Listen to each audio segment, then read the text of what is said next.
The story of Formula One begins long before the first official race.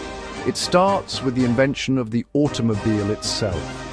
As soon as cars appeared on the roads, people wanted to find out whose was fastest. This simple desire sparked the birth of motor racing. The earliest races were not held on dedicated tracks. Instead, they were dangerous, thrilling contests on public roads, often from one town to another. These events were a true test of endurance for both man and machine. They captured the public's imagination with their raw speed and incredible daring, laying the groundwork for what would become a global sporting phenomenon. As the 20th century dawned, motor racing became more organized. The chaos of city-to-city races gave way to structured events. The first race to be called a Grand Prix, meaning great prize, took place in France in 1906. This was a pivotal moment. It established a new format for motor racing, one that focused on skill and strategy over pure luck. These early Grand Prix events were dominated by powerful cars from manufacturers like Renault, Fiat, and Mercedes. The drivers were seen as heroes, men who risked everything for the glory of victory, battling dust, mechanical failures, and treacherous road conditions. The years between the world wars were a golden age for Grand Prix racing. European nations poured resources into developing faster and more powerful cars. It was a matter of national pride.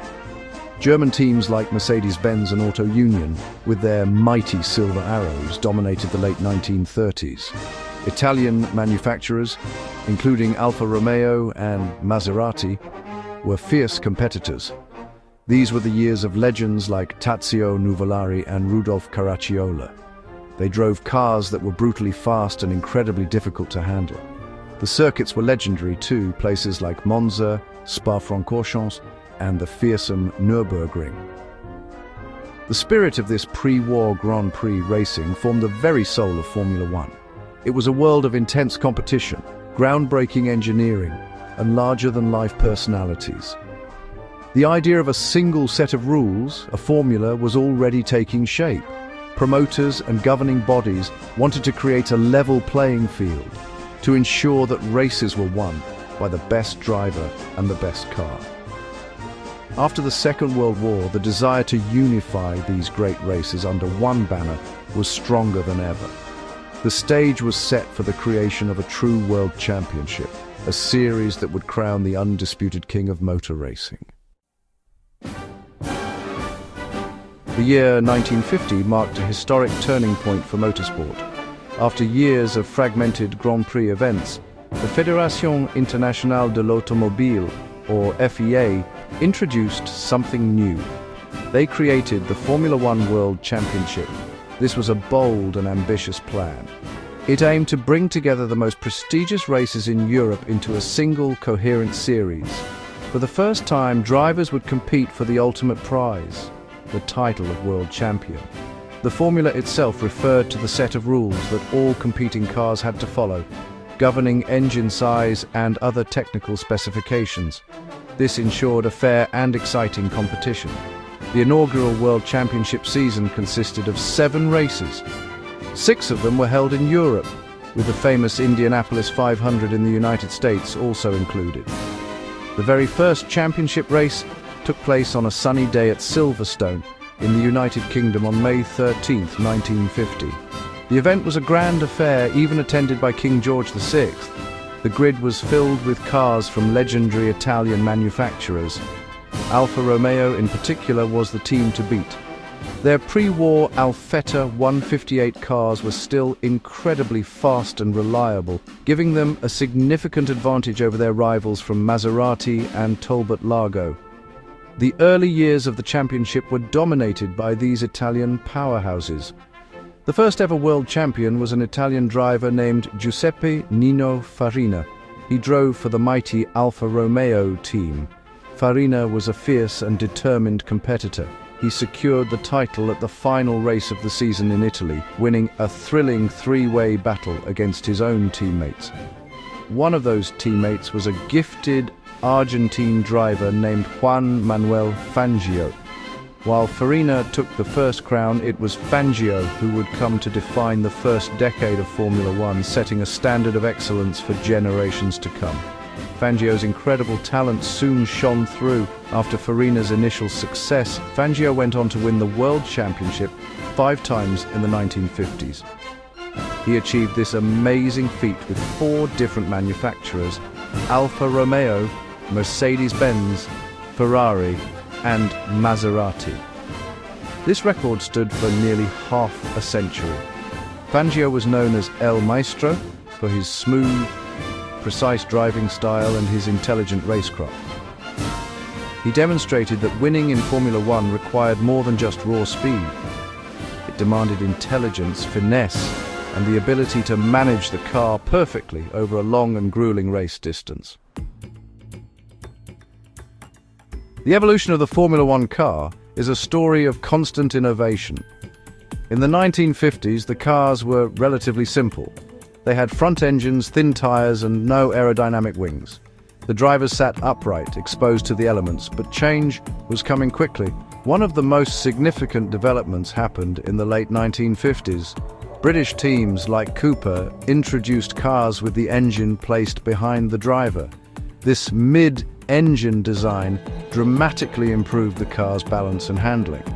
It was a revolutionary idea that changed Formula One forever. Within a few years, every team had adopted this layout. As cars became faster, the need for safety became more urgent. The 1960s and 70s were a dangerous time in Formula One. The circuits were fast and unforgiving, and the cars offered little protection to the drivers. Tragic accidents were far too common.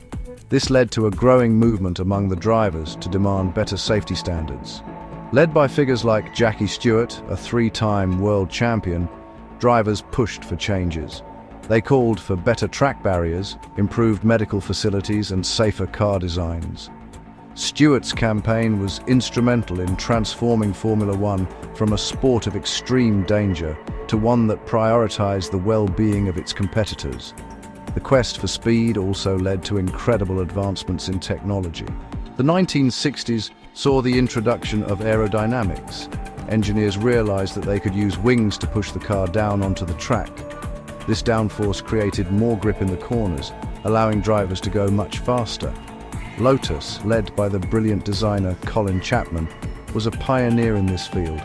His cars were famous for being lightweight, innovative, and incredibly quick. Chapman introduced ideas like the monocoque chassis, which made the car both stronger and lighter. These innovations pushed the boundaries of what was thought possible in racing car design. By the end of the 1970s, Formula One cars were unrecognizable from their 1950s ancestors. They were sleek-winged machines built from advanced materials. The introduction of ground effect aerodynamics in the late 1970s took performance to another level. These cars had specially shaped undersides that acted like an inverted wing, sucking the car to the road. The cornering speeds were astonishing. However, they were also dangerous and difficult to drive. The constant push for more speed had to be balanced with the urgent need for safety, a challenge that continues to define the sport to this day. For its first 2 decades, Formula One was largely a European affair. The championship calendar was filled with classic circuits in countries like Britain, Italy, Monaco, Germany, and Belgium. These were the heartlands of motorsport. However, the sports leaders had a bigger vision. They wanted to take Formula One to a worldwide audience. The inclusion of the Indianapolis 500 was an early, though not entirely successful, attempt at this. The real global expansion began in the 1960s and 70s. New races were added to the calendar in places like South Africa, the United States, Canada, and Brazil. This expansion brought new challenges and new excitement. Teams had to travel further and adapt to different cultures and climates. The drivers who excelled in this new era were true global superstars. Drivers like Jim Clark from Scotland, Graham Hill from England, and Jackie Stewart from Scotland were household names in the 1960s. The 1970s produced a new wave of heroes. The charismatic James Hunt from Britain and the cool, calculating Niki Lauda from Austria had a legendary rivalry that captured the world's attention. From Brazil, Emerson Fittipaldi emerged as a 2-time champion. bringing a new wave of South American passion to the sport. The growth of television played a huge role in Formula One's global expansion. As more households got televisions, the sport was broadcast to millions of fans around the world. People could now watch the thrilling drama of a Grand Prix unfold live from their living rooms. This exposure turned the drivers into international celebrities. The Monaco Grand Prix, with its glamorous setting and challenging street circuit, became a symbol of the sport's sophisticated and exciting image. Races at iconic tracks like Suzuka in Japan and Interlagos in Brazil became fan favorites, known for their passionate crowds and dramatic races. The global nature of the sport was cemented by the arrival of drivers from all corners of the globe. Mario Andretti, an Italian-born American, won the World Championship in 1978. Alan Jones from Australia and Nelson Piquet from Brazil took the titles in the early 1980s. This diversity made the sport more appealing to a wider audience. Fans could cheer for their national heroes. The pinnacle of this era was arguably the intense rivalry between the French driver Alain Prost and the Brazilian sensation Ayrton Senna. Their epic battles in the late 1980s and early 1990s are still considered some of the greatest moments in Formula One history. The 1980s heralded one of the most extreme and exciting periods in Formula One's history, the turbo era. Engineers discovered that they could use turbochargers to force more air into the engines, creating astonishing amounts of power. In qualifying, some engines could produce over 1,500 horsepower. These were the most powerful cars Formula One has ever seen. They were incredibly fast, but also notoriously difficult to drive. The power delivery was explosive, making the cars a real handful for even the most talented drivers. Teams like Renault, Ferrari, BMW and Honda pushed the technology to its absolute limits. This era was defined by epic battles and legendary drivers. The rivalry between Alain Prost and Ayrton Senna became the defining story of the late 1980s and early 1990s. Prost, nicknamed the Professor, was a master of strategy and precision. Senna was a force of nature, known for his raw speed and passionate, aggressive driving style.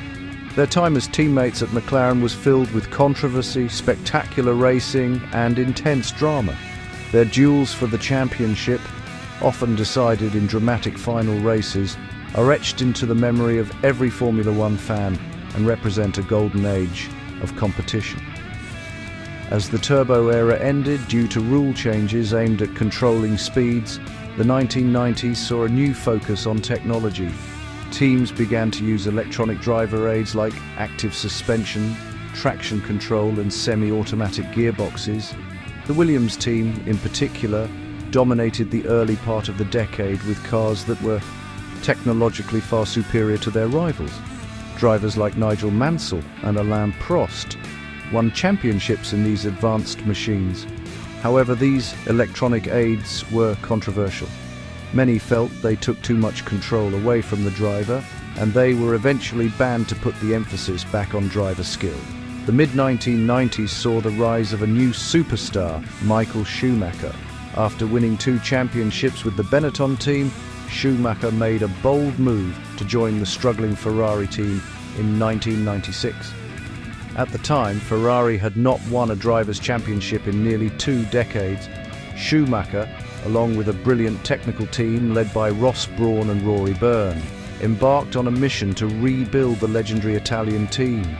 This period laid the foundation for an era of unprecedented dominance. Schumacher's incredible work ethic, supreme talent, and relentless determination would soon carry Ferrari back to the very pinnacle of the sport. The Formula One World Championship is decided over a season of races known as Grand Prix events. Each Grand Prix takes place in a different country, on a purpose-built circuit or a temporary street track. A race weekend is a multi-day event. It begins with practice sessions where drivers and teams work to find the perfect setup for their cars. This is followed by a qualifying session, which is a thrilling battle against the clock. The driver who sets the fastest single lap time in qualifying starts the race from the front of the grid, a position known as pole position. The race itself is the main event. Drivers line up on the grid in the order they qualified and compete over a set number of laps. The goal is simple: to be the first to cross the finish line. However, winning a Grand Prix requires more than just speed. It demands a perfect strategy. Teams must decide when to make pit stops to change tires and how to manage fuel and engine performance. The drivers must be skilled at overtaking their rivals while also defending their position.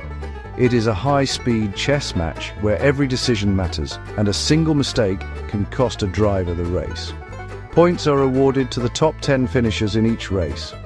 The winner receives the most points, with fewer points given for each subsequent position. For example, the winner gets 25 points, second place gets 18, third gets 15, and so on down to 1 point for 10th place. There is also an extra point awarded for the driver who sets the fastest lap of the race, provided they finish in the top 10. These points are tallied up throughout the season. The driver who accumulates the most points by the end of the year is crowned the Formula One World Champion, the most prestigious title in all of motorsport. There are actually 2 championships decided each season. Alongside the Drivers' World Championship, there is also the Constructors' World Championship.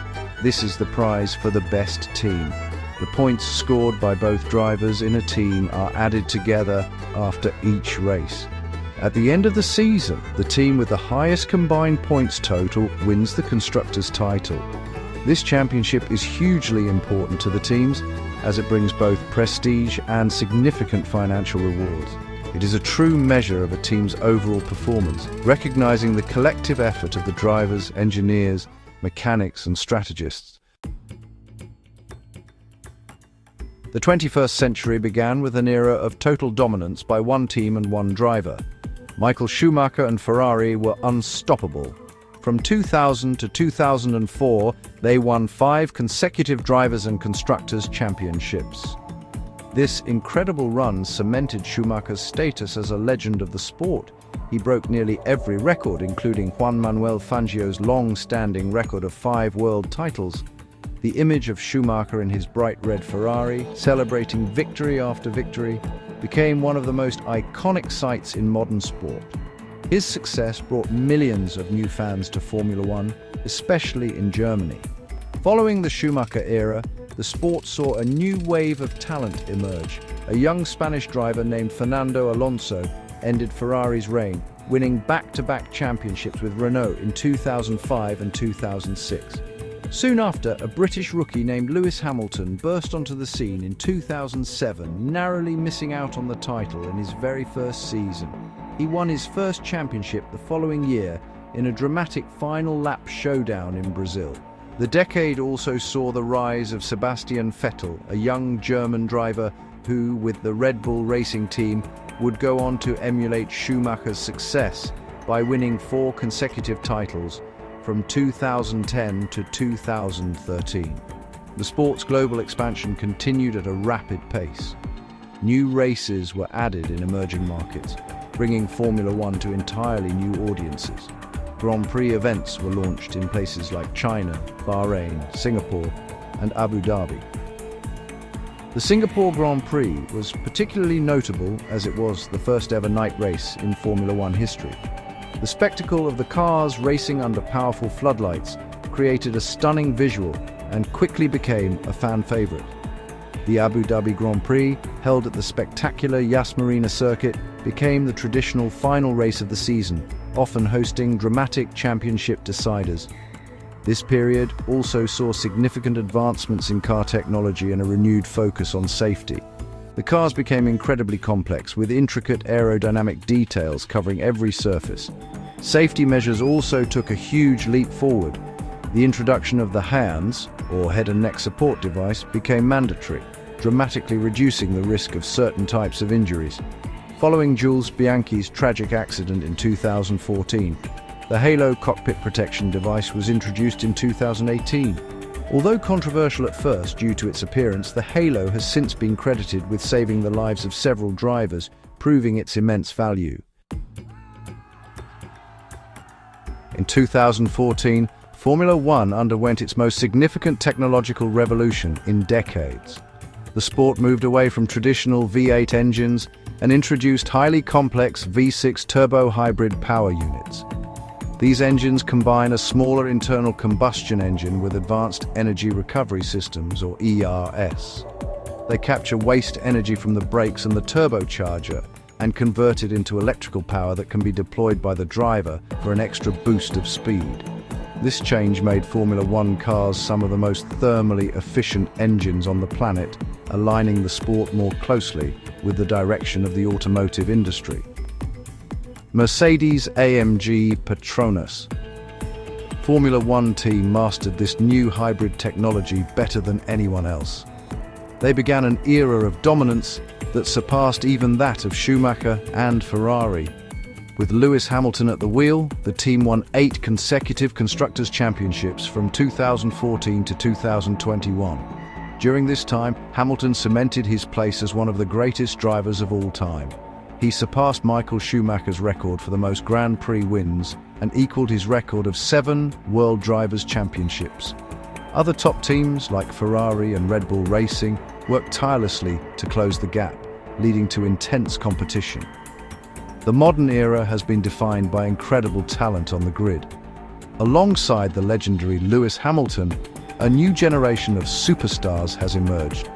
Max Verstappen, a Dutch driver known for his aggressive and spectacular driving style, became a world champion with Red Bull Racing after a season-long, intense battle with Hamilton in 2021. Other young talents like Charles Leclerc of Ferrari, Lando Norris of McLaren, and George Russell of Mercedes have captured the imagination of fans with their skill and charisma. These drivers ensure that the future of Formula One is in very good hands. Today, Formula One is more than just a sport. It is a global entertainment platform. The media landscape has been transformed by social media and streaming services. The Netflix series Drive to Survive has been a phenomenal success, bringing millions of new, younger fans to the sport by showcasing the drama and personalities behind the scenes. Teams and drivers are more accessible than ever, engaging with fans directly through platforms like Instagram and Twitter. This digital engagement, combined with the on-track spectacle of the world's fastest racing cars, ensures that Formula One's legacy as the pinnacle of innovation, speed, and worldwide excitement continues to grow stronger than ever.